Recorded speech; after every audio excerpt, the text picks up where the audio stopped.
کہا کہ عامر لیاقت جیسا 2 نمبر انسان ہی کوئی نہیں ہو سکتا۔ یہ وہی دانیہ ہے جو آج عامر لیاقت کے لیے اپنی انسٹاگرام پہ سٹوری لگا رہی ہے۔ رمضان چھیپا نے عامر لیاقت کی وصیت سے متعلق گفتگو کی ہے۔ عامر لیاقت نے ایک انٹرویو میں بیان دیا کہ مجھ پہ جو تہمت لگائی گئی ہے میں اس سے بہت زیادہ دکھی ہوں، جس پر وہ افسردہ تھے، وہ ڈپریشن میں جا چکے تھے، اور آج یہ ثابت ہو چکا ہے کہ ڈپریشن سے انسان کی موت ہو سکتی ہے۔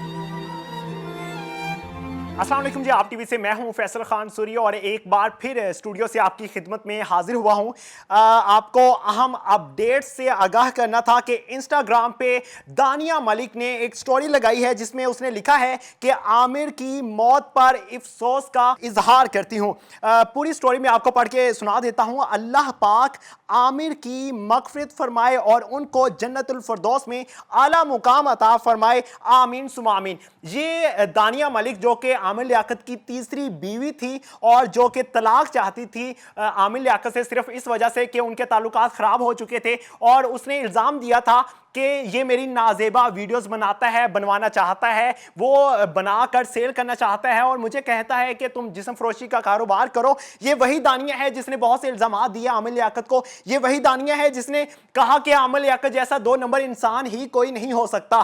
یہ وہی دانیہ ہے جو آج عامر لیاقت کے لیے اپنی انسٹاگرام پہ سٹوری لگا رہی ہے جس میں لکھ رکھا ہے اللہ تعالیٰ مغفرت فرمائے اور جنت الفردوس میں اعلیٰ مقام عطا فرمائے عامر لیاقت کو۔ یہ وہی دانیہ ہے جس نے بہت سے ویب ٹی ویز پہ انٹرویوز دیے اور اس میں کہا کہ عامر لیاقت جیسا کوئی 2 نمبر انسان ہو ہی نہیں سکتا، کیونکہ جو ہمیں عامر لیاقت ٹی وی پر نظر آتے ہیں عامر لیاقت ویسے بالکل نہیں ہیں۔ یہ الزامات تھے دانیہ کی طرف سے جو کہ عامر لیاقت کی تیسری بیوی تھی۔ دوسری انسٹاگرام کی سٹوری ذرا سنیے گا، بہت اہم ہے اور اس میں بہت عجیب سی بات کہہ گئی ہے، سمجھ سے باہر ہے میری، تو سنیے گا ذرا بہت توجہ کے ساتھ۔ آج مجھے میڈیا کے ذریعے معلوم ہوا کہ میرے شوہر عامر لیاقت حسین کی وفات ہو گئی ہے۔ اس خبر نے مجھ پر غم کے پہاڑ گرا دیے ہیں، کیونکہ کچھ دن پہلے عامر کے پرسنل سیکرٹری کی طرف سے مجھے صلح کی دعوت دی گئی، جس پر میں نے ان کی بات مانتے ہوئے مزید پیشی لے لی۔ مجھے بہت دکھ ہے کہ وہ آج مجھے بیوہ کر گئے۔ اللہ میرے مرحوم شوہر کے درجات بلند فرمائے۔ اب اس انسٹاگرام سٹوری کے حوالے سے آپ کیا کہیں گے یہ ہمیں کمنٹس میں بتائیے گا۔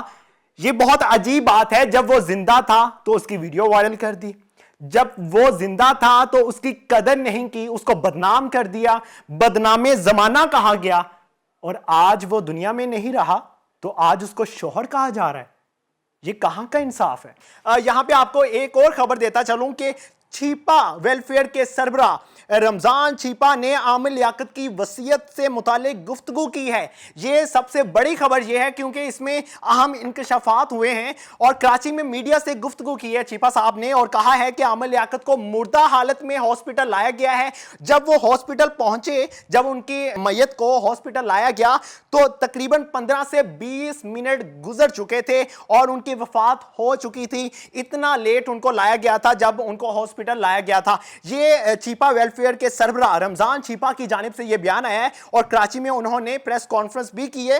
رمضان چھیپا نے کہا کہ عامر لیاقت کی موت کے بعد ان کے سارے معاملات میں خود سے دیکھ رہا ہوں۔ عامر لیاقت نے وصیت میں کہا تھا کہ ان کو دفنایا کہاں پہ جائے۔ یہ اہم خبر ہے آپ کے لیے کہ انہوں نے پہلے ہی بتا رکھا تھا چھیپا صاحب کو کہ مجھے کہاں پہ دفنایا جائے۔ یہ سب سے اہم خبر ہے جو میں آپ کو بتا رہا ہوں سب سے پہلے، وہ یہ ہے کہ مجھے عبداللہ شاہ غازی کے مزار پر میرے والدین کے ہمراہ دفن کیا جائے۔ یہ عامر لیاقت نے پہلے وصیت کی تھی چھیپا صاحب کو، رمضان چھیپا صاحب کو بتایا تھا اور کہا گیا تھا عامر لیاقت کی جانب سے کہ مجھے عبداللہ شاہ غازی کے مزار پر دفنایا جائے میرے والدین کے ہمراہ۔ اور بھی انہوں نے بہت کچھ کہا۔ انہوں نے کہا کہ عامر لیاقت نے کہا تھا مرنے کے بعد میرے کفن دفن کے معاملات آپ ہی دیکھیے گا۔ یہ عامر لیاقت نے ذمہ داری دی تھی چھیپا صاحب کو کہ جو کچھ ہوگا، جتنے اخراجات ہوں گے کفن دفن کے، وہ سارے آپ ہی دیکھیے گا۔ یہ بہت بڑی ذمہ داری دے کر گئے تھے چھیپا صاحب کو۔ واضح رہے کہ عامر لیاقت آج